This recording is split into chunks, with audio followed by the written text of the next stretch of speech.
I think the concept of eradication is a concept that people, generally speaking, don't understand.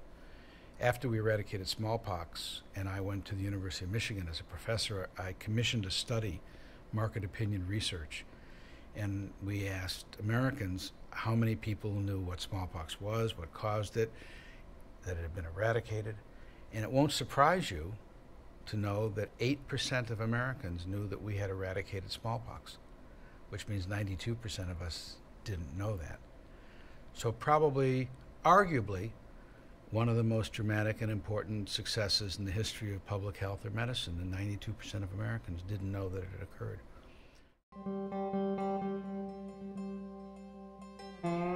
It was a difficult time.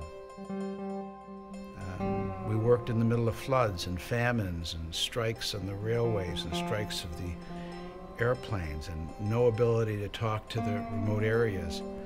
Remember, it was a time in the 70s that there were no computers, there were no cell phones, where you had to stand in line for 3 hours to book a trunk call, which meant to make a phone call more than 30 miles.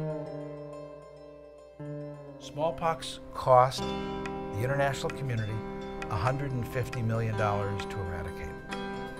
The recurring benefits, it's just in economic terms, forget the human suffering terms. Those benefits are billions of dollars every year. Now ask the question, what is the best investment in public health in the world? And I would say it's polio.